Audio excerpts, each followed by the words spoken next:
Imagine you're on a plane, 35,000 feet. Everything is fine. Then the nose dips. You pull back on the controls. Nothing happens. The nose dips again, harder this time. You fight it.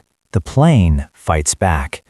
In 2018 and 2019, this happened to two separate planes, two separate crews, two separate sets of passengers.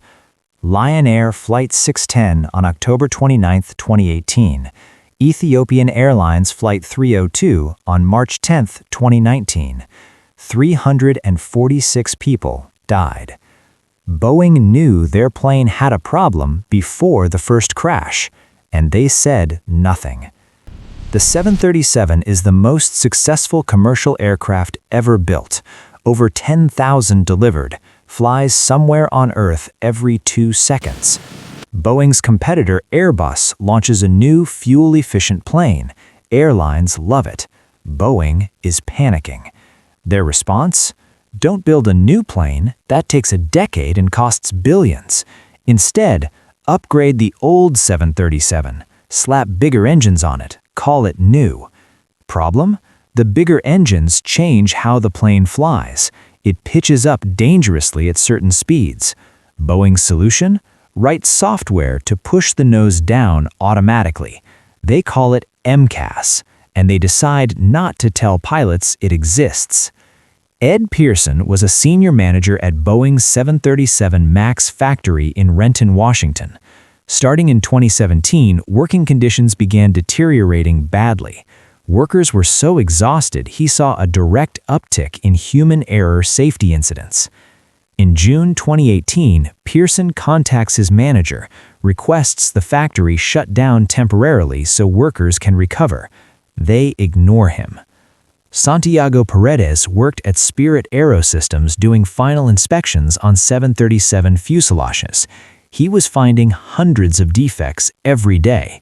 His bosses nicknamed him Showstopper because the defects he flagged would delay deliveries. His managers told him they didn't have time to fix the mistakes. They needed to get the planes out. Then, the first plane fell out of the sky. Lion Air Flight 610 crashes in Indonesia. 189 people dead. Boeing investigates, concludes the pilots were at fault. They do not ground the plane.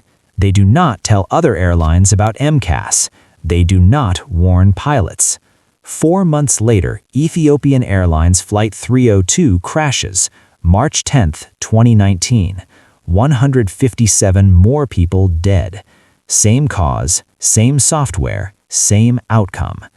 The FAA grounds the entire 737 MAX fleet worldwide. Boeing's stock collapses. Congress opens investigations. The FBI gets involved. And then something even darker starts happening to the people who tried to warn them.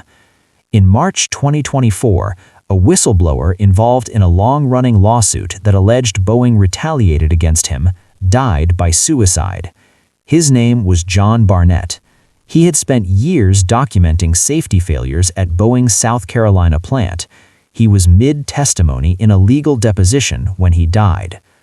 Boeing has been hit with 32 whistleblower complaints since 2020, according to OSHA reports. 32 people who raised their hand and said something is wrong. Boeing's official position? Retaliation is prohibited. They investigate every claim. The results of those investigations? They determined none of the safety claims were valid. Every single one, not valid. The Department of Justice charges Boeing with conspiracy to defraud the United States. The families of 346 people dead wait for justice. On July 8, 2024, Boeing agreed to plead guilty to fraud and pay up to $487 million.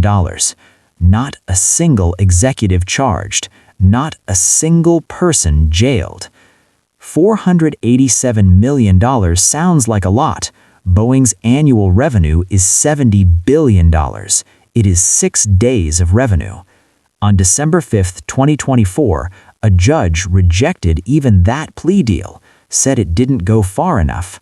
By May 2025, the DOJ reached a non-prosecution agreement with Boeing instead. Non-prosecution. After 346 deaths, after 32 whistleblower complaints, after a door blew off a plane mid-flight in 2024, non-prosecution. The 737 MAX is flying again. You may have flown on one recently without knowing it. Boeing is still building planes, still delivering them, still the dominant force in commercial aviation.